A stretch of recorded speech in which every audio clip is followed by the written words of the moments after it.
Margaret Chen wiped her hands on her old apron. White flour covered her fingers. She had been making bread for 2 hours now.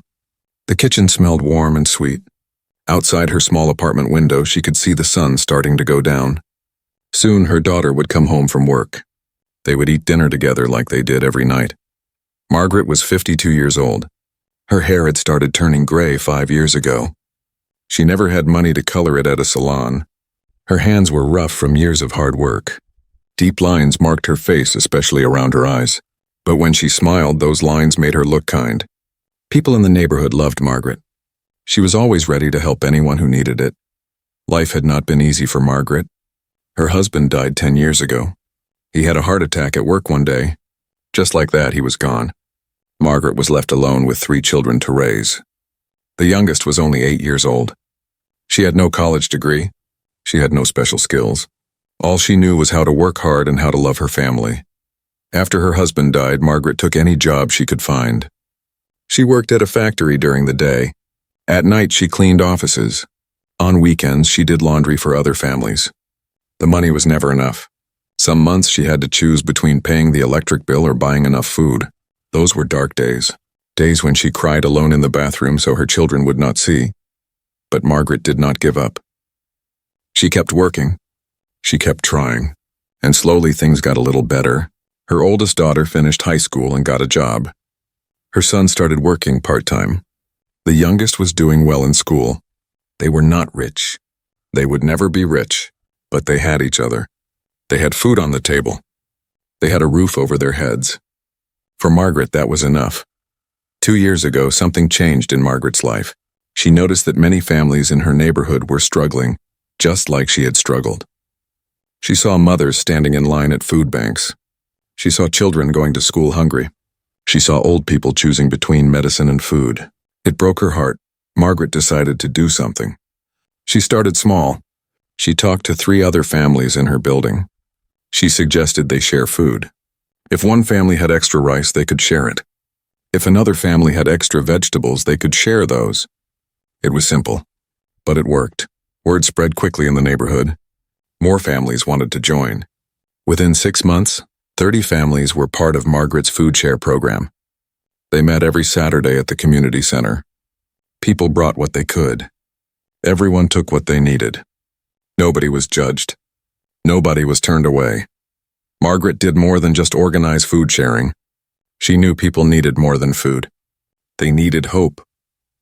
They needed to feel useful. So she started asking people what skills they had. Robert used to be an engineer before he lost his job. Margaret asked him to teach math to kids after school. Sophie loved gardening.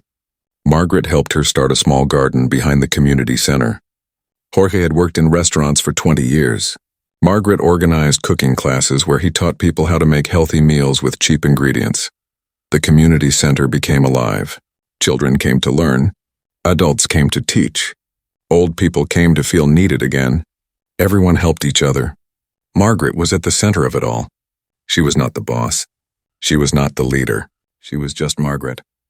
The woman who cared. The woman who saw people when others looked away. One day, Margaret read about an essay contest online. A big organization was asking people to write about community programs. The prize was not money. The prize was recognition. Margaret thought about it for a week. She was not a writer. She had barely finished high school. Her English was not perfect, but she decided to try. She sat at her kitchen table late one night. Her daughter was asleep. The apartment was quiet. Margaret wrote about her food share program. She wrote about the people she helped. She wrote from her heart. The words were simple. The grammar was not perfect, but the truth was there. She told the story of how ordinary people could do extraordinary things when they worked together. Margaret sent the essay and forgot about it. She did not think she would win. She did not even think anyone would read it. She went back to her normal life, working at the grocery store 4 days a week, running the food share program on Saturdays, taking care of her family, living her simple, quiet life. 3 months passed. Margaret came home from work one Tuesday afternoon. She was tired. Her feet hurt. She wanted to take off her shoes and rest. But there was something in her mailbox that made her stop. A cream-colored envelope, thick and fancy. Her name was written in beautiful letters on the front. Margaret's hands shook as she opened the envelope. Inside was a letter on expensive paper. The words at the top said National Business Leadership Conference. Margaret read slowly. She had to read the letter 3 times before she understood what it said. They wanted her to speak. At their conference, in front of hundreds of people. Business leaders, politicians, important people. They called her essay innovative. They said her approach to community transformation was remarkable. They wanted her to be a keynote speaker. Margaret sat down on her old couch. The letter fell from her hands. She felt dizzy. This had to be a mistake. She was nobody. She was just a woman who worked at a grocery store. She helped her neighbors. That was all. Why would anyone want to hear her speak? She picked up the letter again. Read it once more. It was real. The conference was in 6 weeks. They would pay for her travel. They would give her a hotel room. All she had to do was come and tell her story. Share what she had learned. Talk for 30 minutes about her work. Margaret's daughter came home an hour later. She found her mother still sitting on the couch. Still holding the letter. Margaret showed it to her. Her daughter screamed with joy. She hugged her mother tight. She said this was amazing. She said Margaret deserved this recognition. She said she was so proud. But Margaret felt scared. More scared than she had felt in years. Speaking in front of people? Important people? What would she say? What would she wear? Would they laugh at her? Would they think she was stupid? All night Margaret could not sleep. She lay in bed staring at the ceiling. Part of her wanted to throw the letter away. Pretend it never came. Go back to her normal life. But another part of her remembered something. She remembered all the people who came to the food share program. People who were ignored by society. People who were treated as invisible. If she said no to this invitation, would she be saying that their stories did not matter? That their lives were not important enough to share? By morning, Margaret had made her decision. She would go. She would speak. She did not know how. She did not know if she could do it. But she would try. For her community, for all the people who never got a chance to be heard, she would find her voice. And she would use it. The next morning, Margaret woke up with her stomach in knots. The invitation letter sat on her kitchen table. Every time she looked at it, she felt sick. 6 weeks. She had only 6 weeks to prepare. But prepare for what? She had never given a speech before. She had never stood in front of more than 20 people at once. Margaret went to work that day, but she could not focus. At the grocery store, she scanned items slowly. She forgot to smile at customers. Her manager asked if she was feeling okay. Margaret just nodded and said she was tired. How could she explain what was happening? How could she tell anyone that she had been invited to speak at a national conference? They would think she was making it up.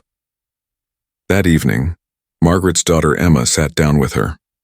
Emma was 28 years old and worked as an assistant at a law office. She understood professional settings better than Margaret did. Emma pulled out her laptop and showed her mother the conference website. Margaret's heart sank as she looked at the screen. The website showed photos from last year's conference, huge ballrooms with crystal chandeliers, people in expensive suits. Everyone looked confident and powerful. Margaret saw the list of speakers. There was a man who owned a technology company worth millions, a woman who had written 5 best-selling books, a retired general who had led troops in war, and then there would be her. Margaret Chen, grocery store worker, widow, nobody special. Emma saw the fear in her mother's eyes. She squeezed Margaret's hand and said they would figure it out together. The first step was writing the speech. Margaret had no idea where to start. She had written the essay from her heart, late at night when words just flowed. But a speech was different. She would have to stand up and speak those words out loud, in front of hundreds of people who were smarter than her, more successful than her, more important than her. For 2 weeks, Margaret tried to write. She sat at her kitchen table every night with a notebook. Sometimes she wrote a few sentences. Sometimes she stared at a blank page for an hour. Nothing felt right. Everything she wrote sounded stupid when she read it back. She threw away page after page. Her trash can filled with crumpled paper. Margaret started having nightmares. In her dreams, she was on a big stage. Bright lights blinded her. She opened her mouth to speak, but no words came out. People in the audience laughed. They pointed at her. They whispered to each other. She woke up sweating, her heart racing. 3 weeks before the conference, Emma took her mother shopping. They needed to find something for Margaret to wear. The invitation said business professional attire. Margaret owned 3 dresses.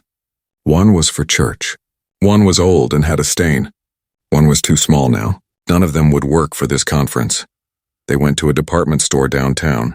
Margaret had never shopped there before. It was too expensive. But Emma insisted they at least look. A saleswoman approached them. She was young and pretty, wearing a tight black dress and high heels. She looked Margaret up and down quickly. Margaret felt small under that gaze. The saleswoman showed them the business section. Blazers that cost $200, pants that cost $150. Margaret touched a navy blue jacket. The fabric was soft and beautiful. She looked at the price tag and pulled her hand back like she had touched fire. She could not afford any of this. Emma saw a simple navy dress on sale. It was $60, still more than Margaret wanted to spend, but better than the other prices. Margaret tried it on. It fit okay, but she felt uncomfortable. The dress was too formal, too stiff. She did not look like herself in the mirror. She looked like she was wearing a costume, like a little girl playing dress-up in her mother's clothes. They bought the dress anyway. Emma also insisted on buying Margaret a pair of low heels. Margaret had not worn heels in years. She walked around the store wobbling like a baby learning to walk. Her feet hurt after just 5 minutes. How would she walk onto a stage in these shoes? How would she stand for 30 minutes without falling over? At home, Margaret hung the new dress in her closet. Every time she looked at it, she felt anxious. She practiced walking in the heels in her apartment. She walked back and forth in her small living room. Her ankles twisted. She bumped into furniture.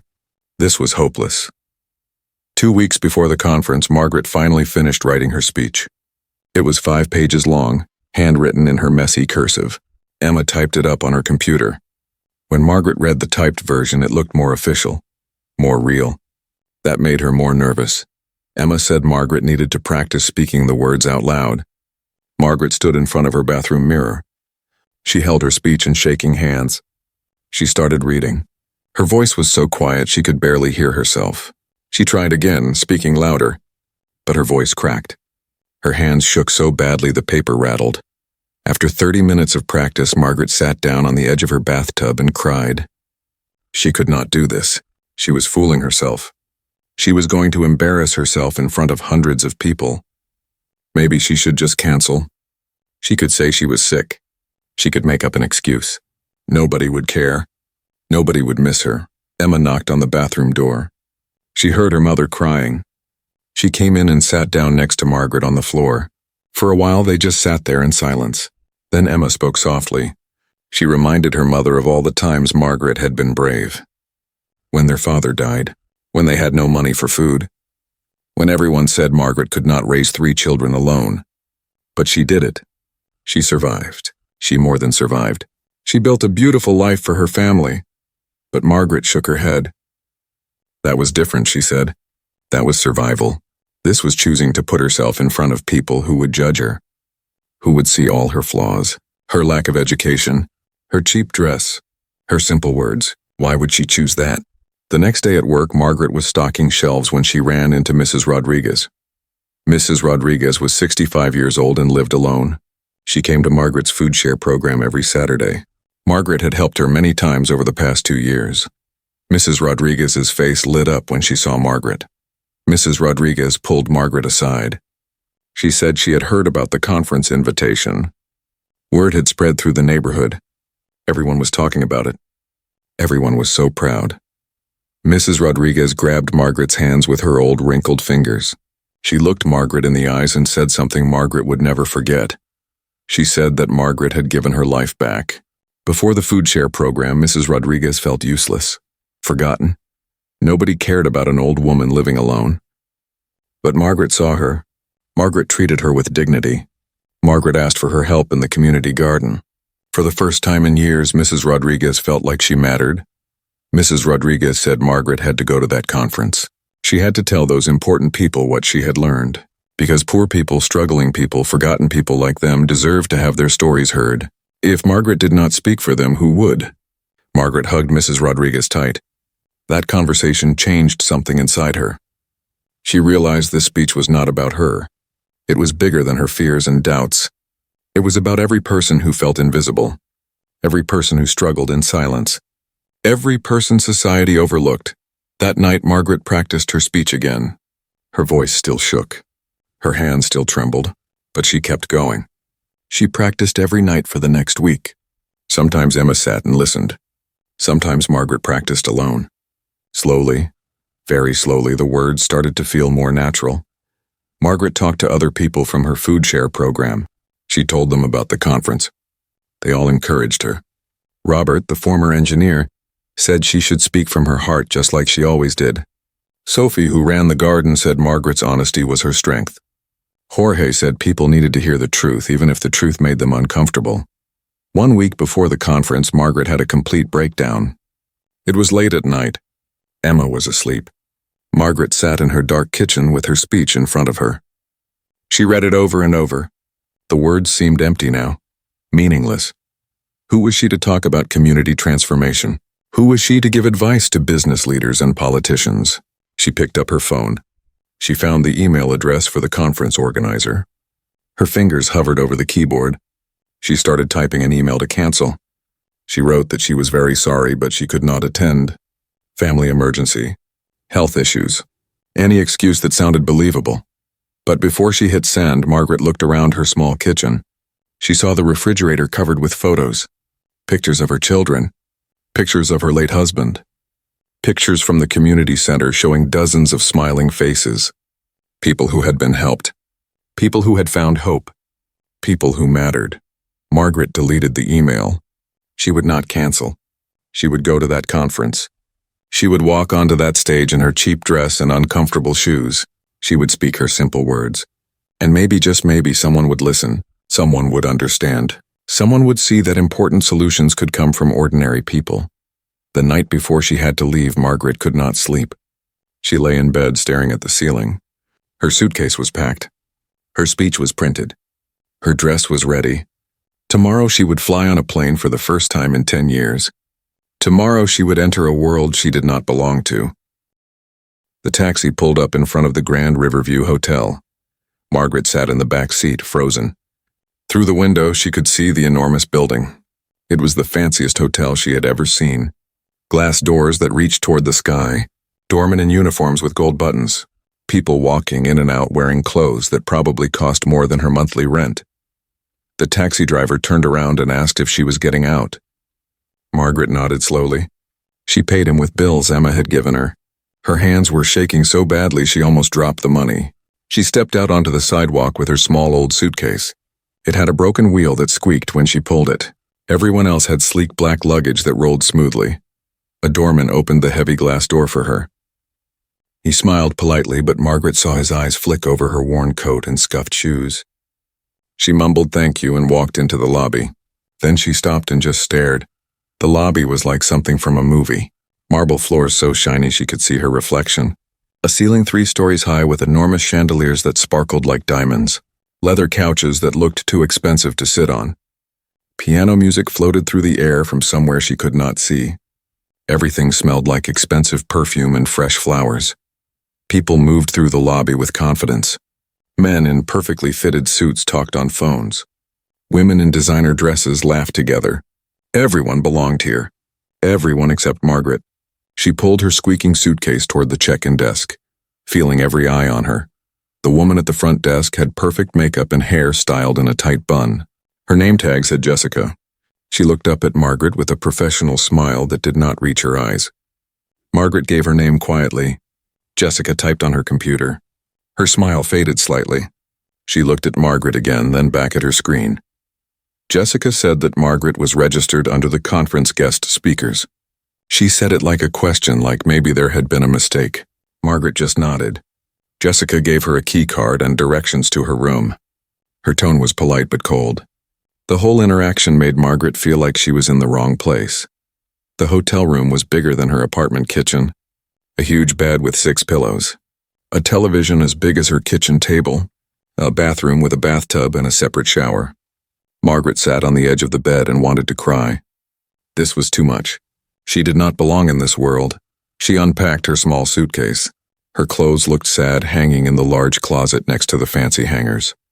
She took out her speech and read through it one more time. The words that had felt powerful at home now felt simple and stupid. These conference people would laugh at her grammar. They would notice her mistakes. That evening there was a welcome reception for speakers. Margaret did not want to go. She wanted to stay in her room and hide, but she knew she had to attend. She put on the navy dress Emma had bought her. She tried to fix her hair, but it would not cooperate. She put on a little makeup, but her hand shook and the lipstick went outside the lines.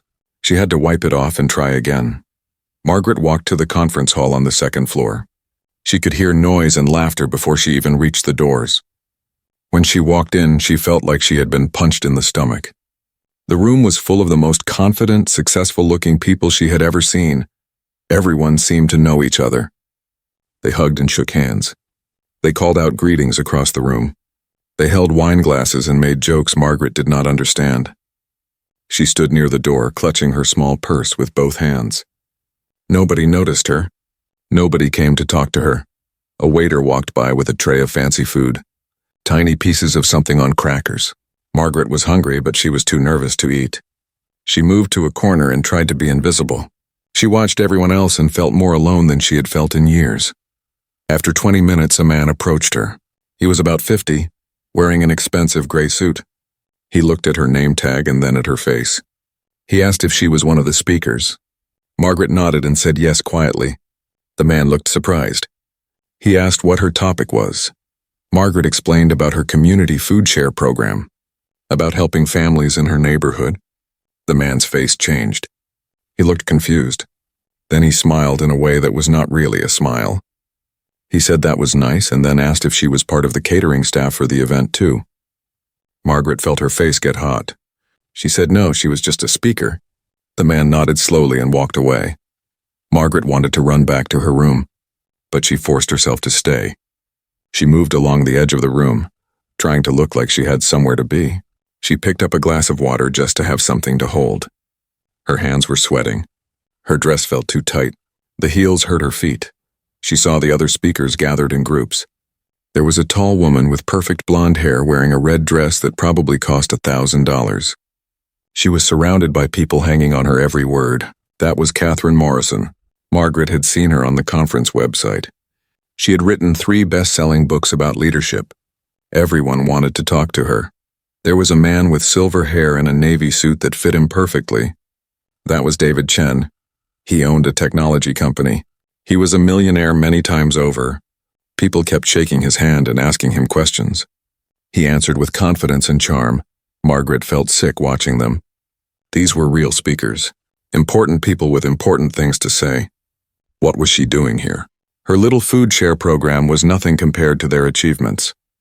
She had been stupid to think she belonged at this conference. She found a chair against the wall and sat down. From there, she just watched. She saw Catherine Morrison throw her head back and laugh at something someone said. She saw David Chen hand out business cards. Everyone in this room had power, money, education, success. Margaret had none of those things. A young woman sat down in the chair next to Margaret. She looked to be in her late 20s. She was pretty but looked tired. Her name tag said Sarah and had the word volunteer on it. Sarah smiled at Margaret. It was the first genuine smile Margaret had received since arriving. Sarah asked if this was Margaret's first time at the conference. Margaret nodded. Sarah said it was her 3rd year volunteering. She said it got easier after the first time. Then Sarah asked what Margaret did. Margaret told her about the food share program, about her neighborhood, about trying to help people. Sarah's eyes got bright. She said that sounded amazing. She said her own mother had struggled after Sarah's father left. She said programs like Margaret's had helped her family survive. For the first time that evening, Margaret felt like someone actually saw her. Someone understood why her work mattered. They talked for 20 minutes. Sarah told Margaret not to be intimidated by all the fancy people. She said half of them were full of big words but empty ideas. She said real change came from people like Margaret who actually did the work, instead of just talking about it. Margaret felt a little bit of hope return, but then Catherine Morrison walked past them. She glanced at Margaret sitting in the chair against the wall. She looked at Margaret's dress, her shoes, her old purse. Margaret saw something flash in Catherine's eyes. Not quite pity, Not quite judgment. Something in between. Catherine whispered something to the woman walking next to her. They both glanced back at Margaret. Then they laughed quietly and kept walking. Margaret felt her stomach drop. She knew they were talking about her, laughing at her. She was the joke of the conference before it even started. Sarah tried to keep talking, but Margaret could not focus anymore. She excused herself and said she was tired. Sarah gave her a hug and told her good luck. Back in her hotel room, Margaret took off the dress and the painful shoes. She sat on the bed in her old nightgown and cried. She cried for an hour. Her speech was tomorrow afternoon. She would have to walk onto a stage in front of hundreds of people who already thought she was a joke, people who did not respect her, people who saw her as less than them. She thought about calling Emma, but it was late. Emma would be sleeping. And what would Margaret say? That she wanted to come home? That she could not do this? Emma would be disappointed. Everyone back home would be disappointed. They were all counting on her. Margaret picked up her speech and read it one more time. The words were still the same. Simple, honest, true. But would anyone listen? Would anyone care? Or would they just see a poor woman in a cheap dress who did not belong in their world? She turned off the light and lay in the dark. Tomorrow would come whether she was ready or not. Tomorrow she would have to face her fear. Tomorrow she would discover if she really had the courage to speak her truth, or if she would fail in front of everyone. The thought kept her awake most of the night. Margaret barely slept. When light started coming through the hotel curtains, she was already awake. She had been staring at the ceiling for hours. Her speech was at 2 in the afternoon. She had 7 hours to wait. 7 hours to think about everything that could go wrong.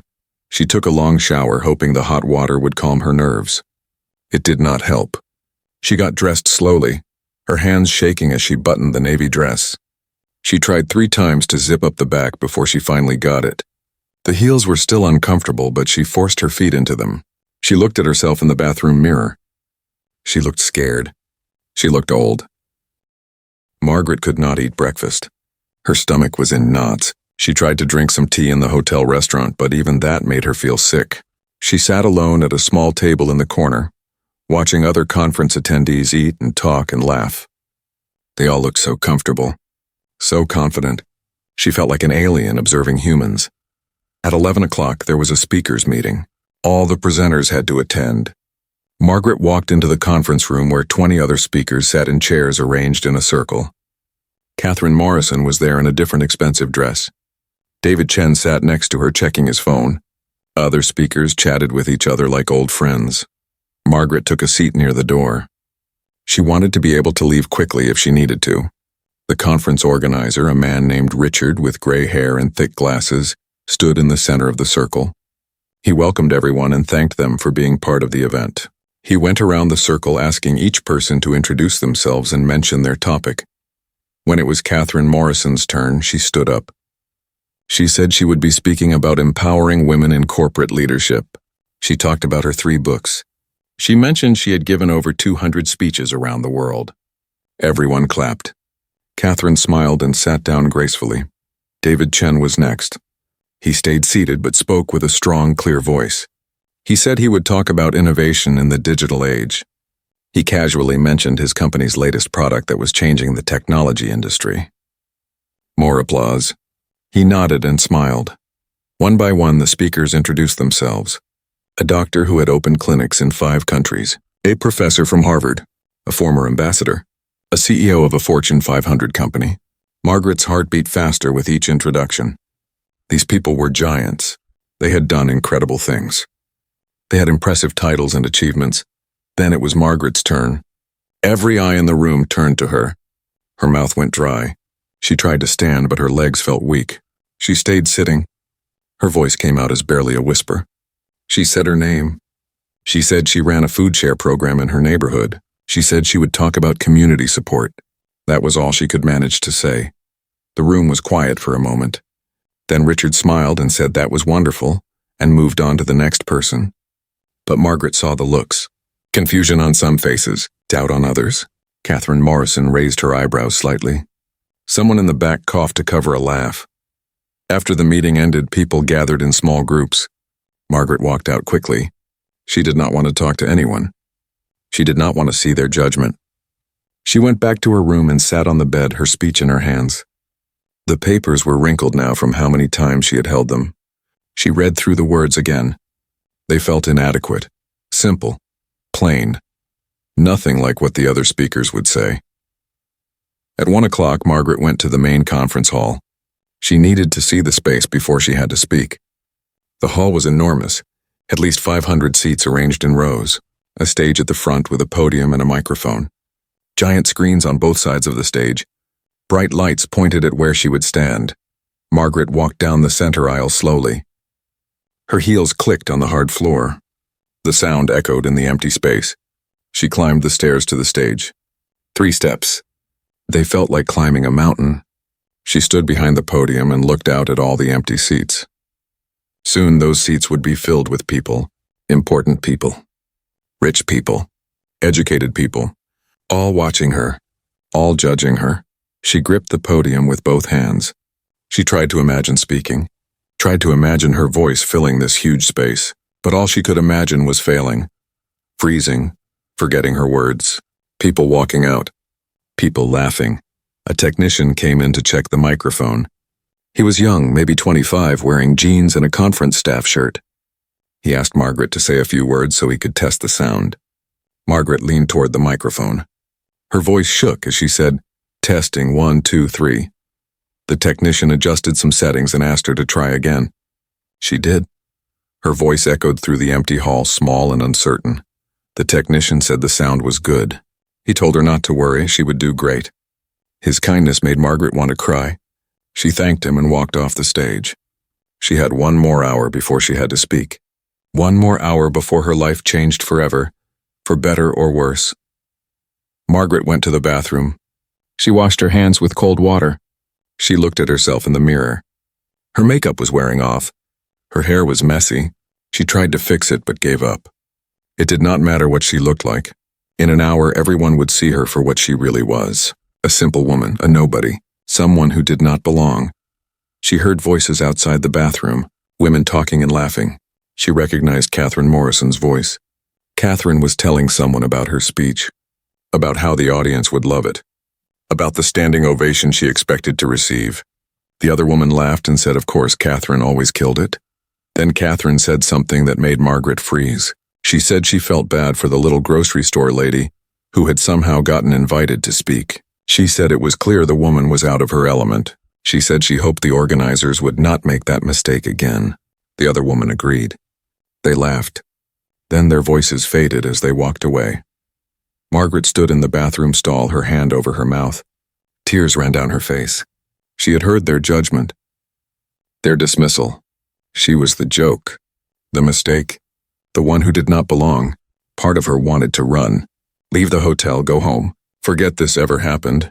But she could not move. She stood there crying for 10 minutes. Then she heard the bathroom door open again.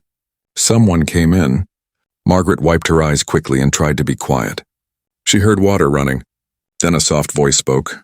Whoever you are, I hope you're okay. We've all had bad days at these things. It was Sarah, the young volunteer from last night.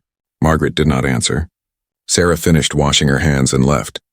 But Sarah's kind words did something to Margaret. They reminded her that not everyone in this building was like Catherine Morrison. Some people were kind. Some people cared. And more importantly, the people back home cared. Mrs. Rodriguez, Robert, Sophie, Jorge. All the families she had helped. They were counting on her. Margaret left the bathroom. She walked back toward the conference hall. People were starting to arrive now. The seats were filling up. Men in suits, women in expensive dresses, everyone talking and networking. Margaret found a seat in the back corner. She wanted to watch the speaker before her. The previous speaker was David Chen. He walked onto the stage confidently. The audience applauded. He started talking about technology and innovation. He used big words. He made jokes that everyone laughed at. He showed slides with graphs and statistics. He was smooth, professional, excellent. The audience loved him. After 30 minutes, he finished to huge applause. Several people stood up. He smiled and waved and walked off the stage like a movie star. Then Richard walked to the podium. He waited for the audience to quiet down. He looked at his notes. Then he introduced Margaret. He read from the card in his hand. He said her name. He said she ran a community program. He said she had submitted an inspiring essay. That was it. No long list of achievements. No impressive credentials. Just a few simple sentences. Margaret stood up. Her legs felt like they were made of water. She started walking toward the stage. The center aisle seemed a mile long. People turned to look at her. She saw their faces. Some looked curious. Some looked confused. Some looked disappointed. She heard whispers. She saw someone point. She saw someone else shake their head slightly. Each step was hard. Her heels clicked on the floor.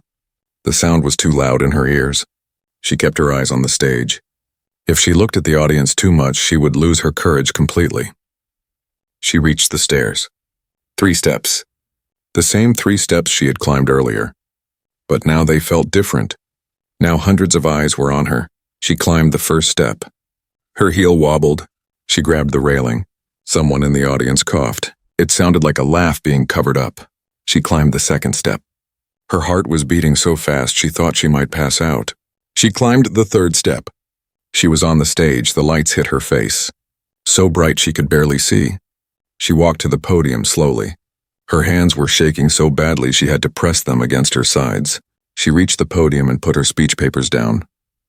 They rattled because her hands were shaking so much. She looked out at the audience.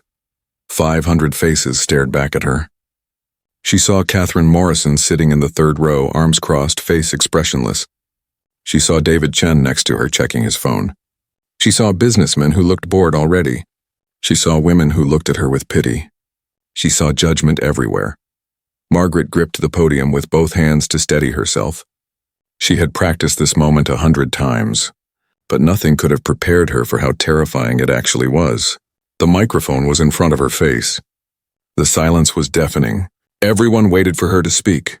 Everyone waited to judge her. For a terrible moment, Margaret thought she could not do it. Her mind went blank. She forgot her opening line. She forgot why she was here. All she wanted was to run off the stage and disappear. But then in the third row on the left side, she saw a face. A young woman, maybe an intern or someone's assistant.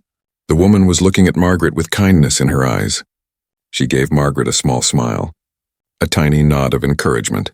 That small gesture saved Margaret. She remembered Mrs. Rodriguez. She remembered her community. She remembered why she was here. She took a deep breath. She opened her mouth. And she began to speak.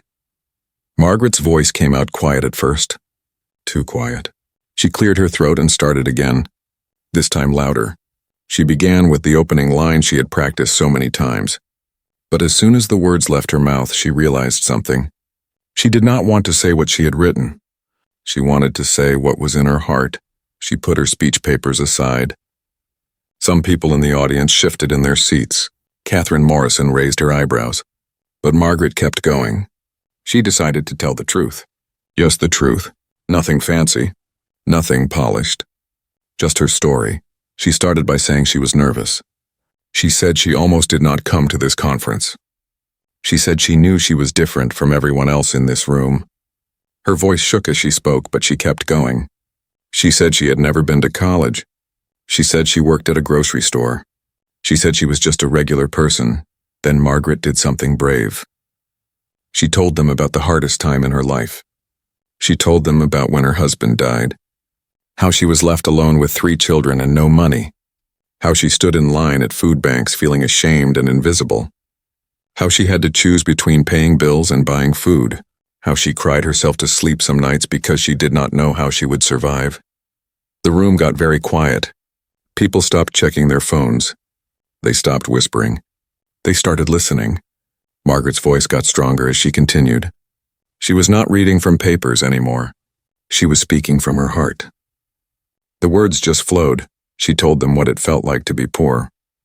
Not as a statistic, not as a number in a report, but as a real human being. She said poverty was not just about lacking money. It was about feeling like you did not matter, like you were invisible, like society had decided you were not worth caring about. Margaret looked directly at the audience as she spoke. She made eye contact with people in different rows. She saw some faces start to change. The boredom was gone. People were actually paying attention now. She kept going. She told them about the executive who walked past her at the food bank like she was not even there. She described his expensive suit and how he held his phone to his ear, talking about a golf game. She described how she had been standing right in front of him, holding her hungry children's hands, and he had looked right through her like she was invisible.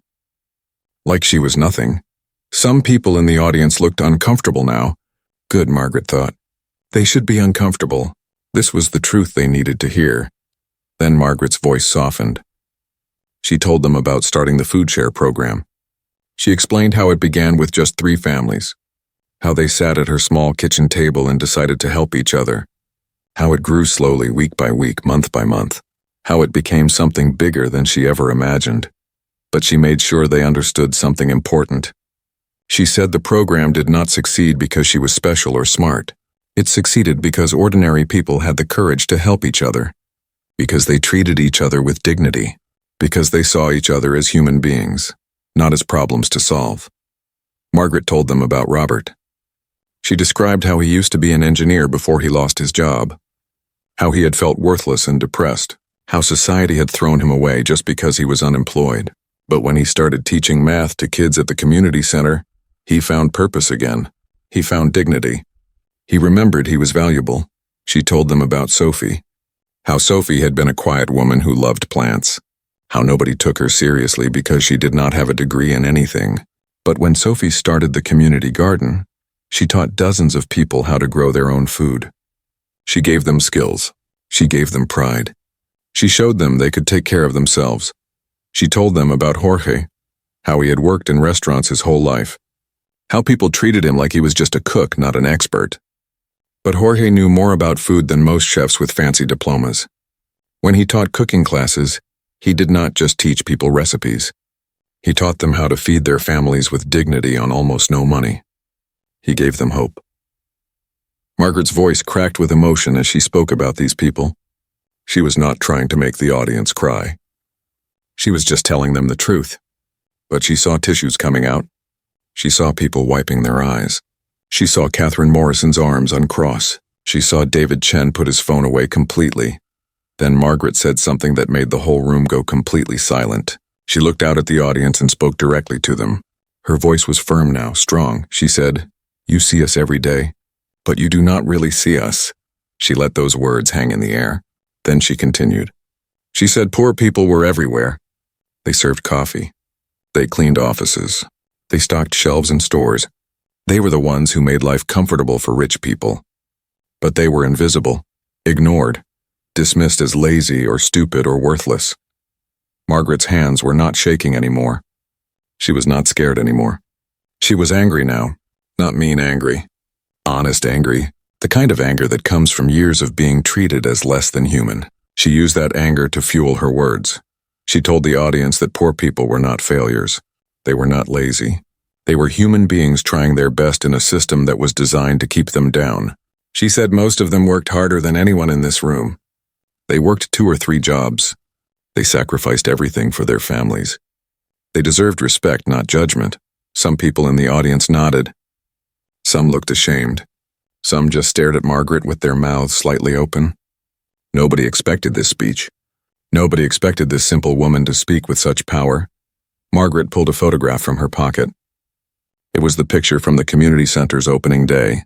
She held it up so people could see it on the big screens. Dozens of faces filled the photo, young and old, different races, different backgrounds, all smiling, all looking proud. She told the audience to look at these faces. Really look at them. These were not charity cases, she said. These were not people who needed to be saved. These were strong, capable, amazing human beings who just needed a chance, who just needed to be seen, who just needed to be treated with dignity. Margaret's voice got quiet again, but not from fear this time. From emotion. She said that before her husband died, she used to think she knew how the world worked. She thought if people were poor, they must have done something wrong. They must not have worked hard enough. They must have made bad choices. But then she became one of those people. And she learned the truth. She learned that poverty could happen to anyone. One tragedy, one illness, one job loss. That was all it took. And once you were down, society made it almost impossible to get back up. People treated you different. Like you were less, like you were stupid, like you did not deserve respect. Margaret looked directly at Catherine Morrison as she said the next part. She said fancy programs and big initiatives always failed because they came from people who had never experienced poverty themselves. They came from people who thought they knew what poor people needed without ever asking them. They came from people who treated poverty as a problem to solve instead of seeing poor people as human beings to respect. She saw Catherine shift in her seat. But Margaret did not stop. She was on a roll now. She said real change happened person to person, heart to heart. When someone looked you in the eye and saw your worth, when someone treated you with dignity instead of pity, when someone believed in you instead of judging you. Margaret told them about Maria, a single mother in her program. How Maria had been ashamed to ask for help. How she almost did not come that first Saturday because she thought people would judge her. But when she walked into that community center, nobody judged her. Nobody pitied her. They welcomed her. They valued her. They saw her. And because people treated Maria with respect, something changed in her. She stopped feeling ashamed. She started feeling proud. She went back to school. She got a better job. She became a volunteer in the program herself, helping other mothers who felt the way she used to feel. That was real change, Margaret said. Not a statistic in a report. A real human life transformed. Margaret's voice grew passionate as she told the audience that their fancy business degrees and their expensive leadership courses taught them nothing about real people. Nothing about dignity. Nothing about respect. Nothing about treating everyone like they mattered. She said she came to this conference not to ask for their charity, not to beg for their money, not to make them feel good about themselves. She came to tell them something they needed to hear. She came to tell them that solutions to the biggest problems did not always come from boardrooms. Sometimes they came from kitchen tables. Sometimes they came from people they had been taught to ignore. The audience was completely silent now. You could hear people breathing. Margaret looked out at all those faces. No more judgment. No more dismissal. They were listening. Really listening. Maybe for the first time they were seeing her. Really seeing her. Margaret finished her speech by saying one last thing. She said when she went home tomorrow, she would go back to her regular life, back to stocking shelves, back to her small apartment, back to helping her neighbors. But she hoped that everyone in this room would remember something. She hoped they would remember that every person they passed on the street mattered. Every person who served them coffee or cleaned their office was a human being with dignity. Every person struggling with poverty was not a failure but a survivor. And if they really wanted to change the world, they needed to start by seeing people, all people, really seeing them. Margaret stepped back from the podium. She had said everything she needed to say. She had told her truth. Now it was done. She expected polite applause. Maybe some people would clap out of politeness. Then she could leave this stage and go home and try to forget this whole experience. But what happened next shocked her completely. For 3 long seconds, there was complete silence. Margaret stood on the stage, her heart pounding. She had finished speaking. Now she waited for whatever would come next. She expected polite clapping. Maybe a few people would applaud out of courtesy. Then she could leave. But the silence stretched on. Margaret felt panic rising in her chest. Had she said something wrong? Had she offended everyone?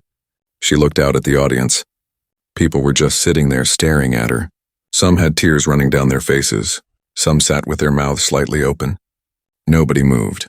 Then from the back of the room an older man stood up. He was probably 70 years old, wearing a gray suit. Tears streamed down his weathered face. He started clapping, slow at first, then harder. His hands came together again and again, the sound echoing through the silent hall. A woman in the middle section stood up next. Then another person, then 3 more, then a whole row. Within 10 seconds, the entire room was on their feet. 500 people standing, 500 people applauding. The sound was like thunder. It filled the enormous hall and seemed to shake the walls.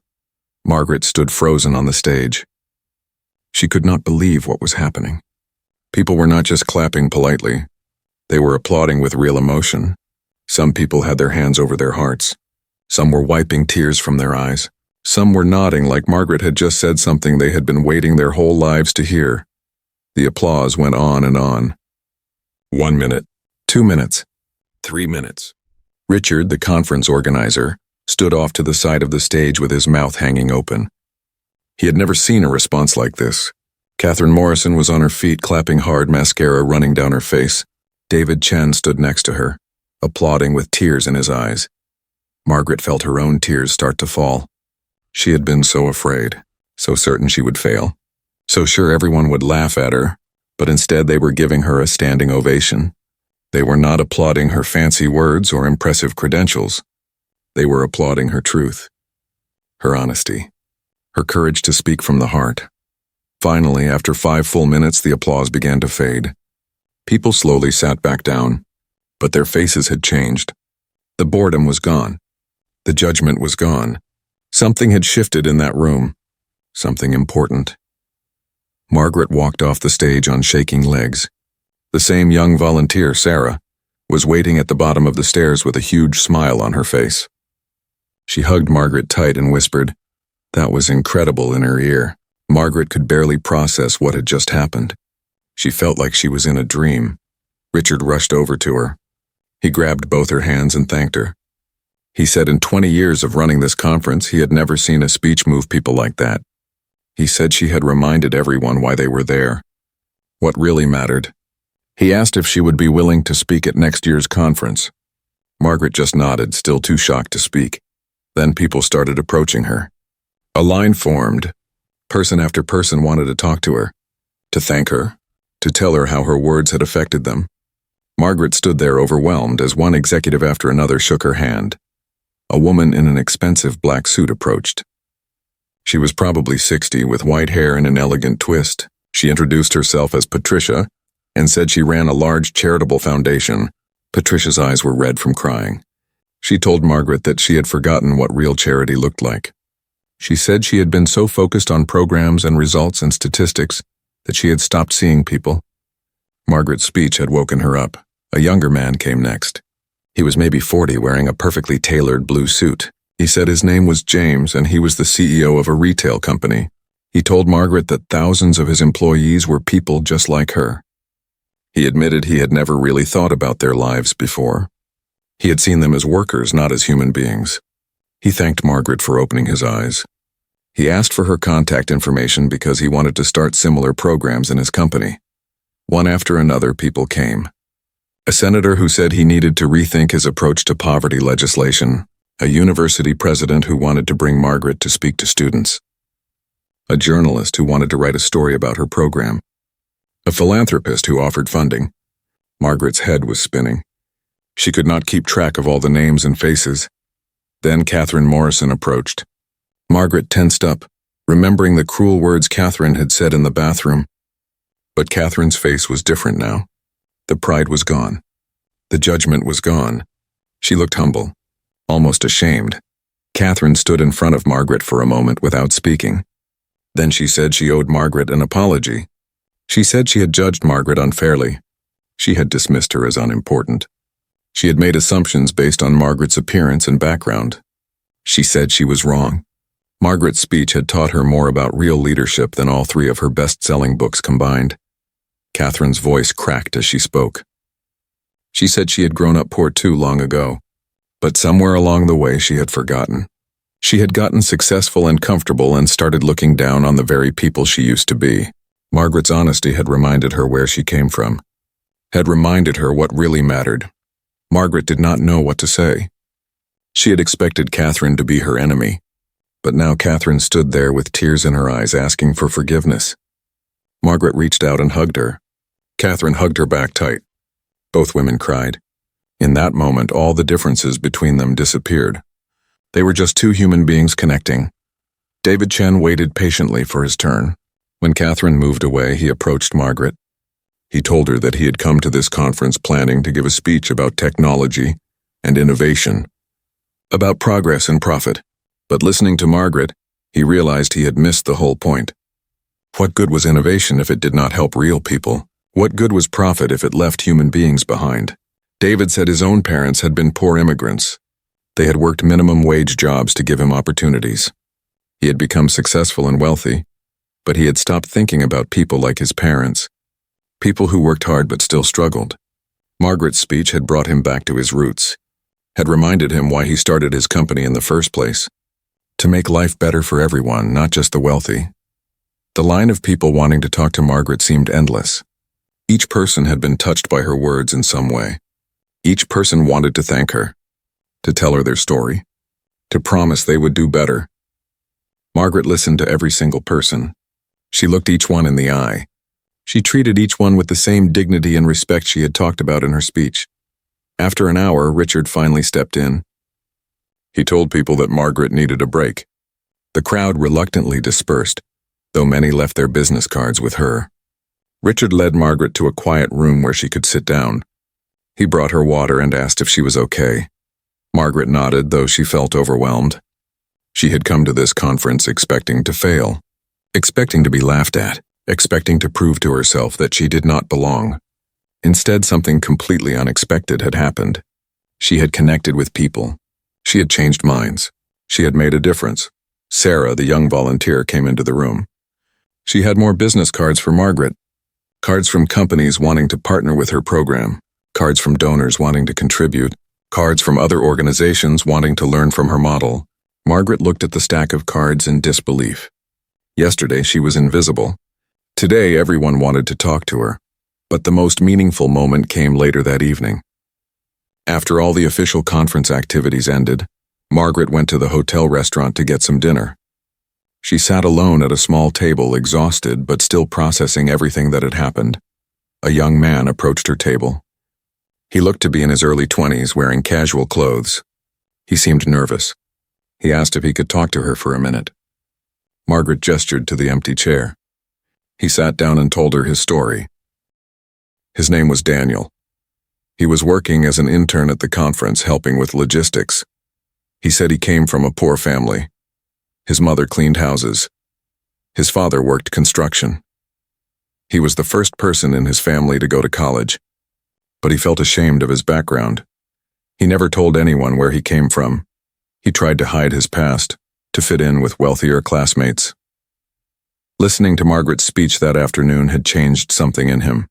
She had talked about dignity, about being proud of who you are, about remembering where you come from. Daniel said he realized he had been ashamed of the wrong things.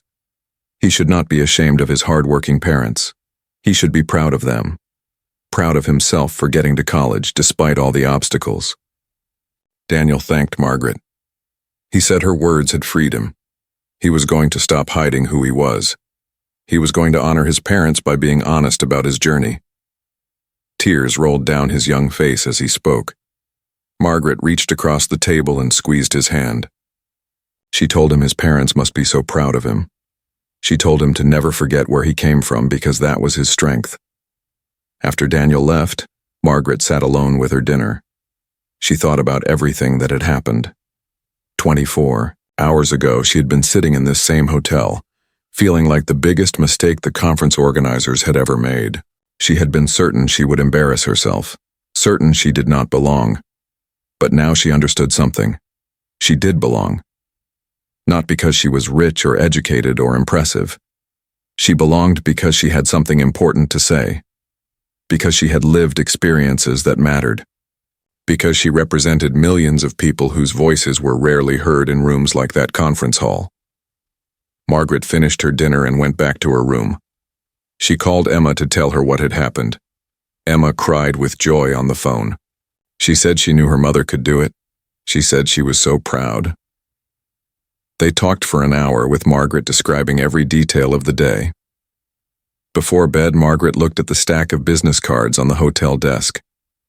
So many opportunities. So many people wanting to connect. Tomorrow she would go home to her normal life. But nothing would be quite the same. She had found her voice. She had discovered her power. She had learned that being ordinary was not a weakness. It was a strength. Margaret turned off the lights and lay in the comfortable hotel bed. For the first time in weeks, she felt peace. She had done it. She had faced her greatest fear and survived. More than survived. She had succeeded in a way she never imagined possible. Not because she tried to be someone she was not, but because she had the courage to be exactly who she was. Margaret woke up the next morning feeling different. The fear that had weighed on her for weeks was gone. She looked at herself in the hotel mirror as she got ready to leave. The same face looked back at her, the same gray hair, the same worn features, but something in her eyes had changed. She looked stronger somehow, more sure of herself. She packed her small suitcase with the broken wheel. She folded the navy dress, carefully, even though she probably would never wear it again. It had served its purpose. She put on her regular clothes, her comfortable shoes. She was ready to go home, ready to return to her real life. At the hotel checkout, the woman at the front desk smiled at her warmly. It was the same woman, Jessica, who had been cold and dismissive 2 days ago. But Jessica's attitude was completely different now. She said she had heard about Margaret's speech. She said everyone at the hotel was talking about it. She thanked Margaret for coming and said she hoped to see her again next year. Margaret walked out of the hotel into the bright morning sun. She felt lighter than she had in years. The taxi ride to the airport gave her time to think about everything that had happened. In just 2 days, her entire world had shifted. She had learned something important. She had learned that her voice mattered, that her story had power, that being herself was enough. On the plane ride home, Margaret looked out the window at the clouds below. She thought about all the people she had met, all the conversations she had, all the promises people made to do better, to see people, to treat everyone with dignity. She hoped they would keep those promises. But even if they did not, even if they forgot her words tomorrow, she knew something had changed in that conference hall. For a few hours, 500 powerful people had stopped and really listened to someone they normally would have ignored. Emma picked her up at the airport. She had brought Margaret's 2 other children with her. They all hugged their mother tight. They asked her to tell them everything. On the drive home, Margaret described the conference, the fancy hotel, the important speakers. The moment she walked on stage, the speech, the standing ovation. Her children listened with pride and amazement. When Margaret got home to her small apartment, everything looked exactly the same. The same old furniture, the same small kitchen, the same worn carpet. But it felt different somehow. This place had always been enough for her, but now she saw it with new appreciation. This was where her journey had started. This kitchen table was where she had first organized the food share program. This home was where she had built a life of meaning and purpose, even without money or status. That Saturday, Margaret went to the community center for the weekly food share meeting. She walked in expecting everything to be normal. But when she opened the door, everyone inside started clapping. Someone had told them about the conference, about her speech, about the standing ovation. The whole community was proud of her. Mrs. Rodriguez rushed over and hugged Margaret so tight she could barely breathe. She said she knew Margaret would do great. Robert came over with tears in his eyes. He said Margaret had represented all of them perfectly. Sophie brought flowers from her garden. Jorge had made special food to celebrate. Margaret felt overwhelmed by their love and support. But what touched her most was what happened next. A young woman Margaret had never seen before approached her shyly. She was maybe 19 years old, thin and nervous-looking. She said her name was Lisa. She said she had heard about the food share program from a friend. She needed help. She had a baby at home and no money for food. She was scared and ashamed to ask. Margaret took Lisa's hands in hers. She looked the young woman in the eyes. She told her there was no shame in needing help. She told her everyone there understood. She told her she was not alone. Lisa started crying. Margaret hugged her. This, Margaret thought, was what really mattered. Not the fancy conference or the applause or the business cards. This moment, right here, helping one person feel seen and valued. Over the next few weeks, the impact of Margaret's speech continued to grow. A local news station called wanting to do a story about her. A national magazine sent a reporter. The story of the simple woman who gave a powerful speech started spreading. But Margaret tried to keep her life as normal as possible. She still worked at the grocery store. She still ran the food share program. She still lived in her small apartment, but opportunities kept coming. James, the CEO she had met at the conference, followed through on his promise. His company donated money to expand the food share program. They also started similar programs at their stores across the country. Patricia's foundation provided a grant for Margaret to hire help. Now the program could serve even more families.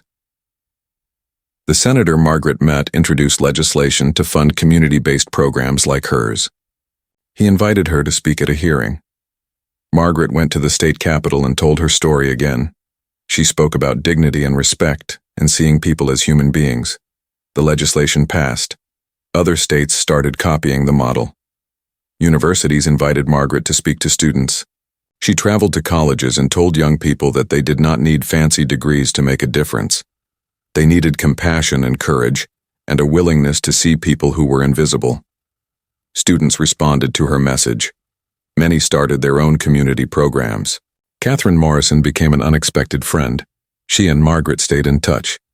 Catherine came to visit the community center and volunteered for a day. She got her hands dirty in the garden. She helped sort food donations. She listened to people's stories. It humbled her, changed her. In her next book, she wrote a whole chapter about what she learned from Margaret, about real leadership coming from ordinary people doing extraordinary things. David Chen's company created partnerships with community organizations in every city where they operated. He credited Margaret's speech with changing his business philosophy. He said profit was meaningless if it did not improve lives. His company started measuring success not just in money, but in how many people they helped. 6 months after the conference, Richard called Margaret. He asked if she would be the keynote speaker at next year's event. Not just a speaker, the keynote, the main event. Margaret was shocked. She said she had already said everything she needed to say, but Richard disagreed. He said people needed to hear her voice again, needed to be reminded of what really mattered. She agreed to think about it. Margaret talked to her community about it. They encouraged her to do it.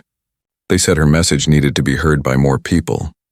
Mrs. Rodriguez said that Margaret speaking at big conferences helped people like them feel seen. Robert said she was proof that ordinary people could influence powerful people. Sophie said Margaret was planting seeds of change that would grow for years. Margaret agreed to speak at the next conference.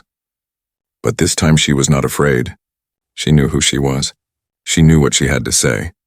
She knew her voice mattered. When the time came, she walked on that stage with confidence. She wore the same navy dress.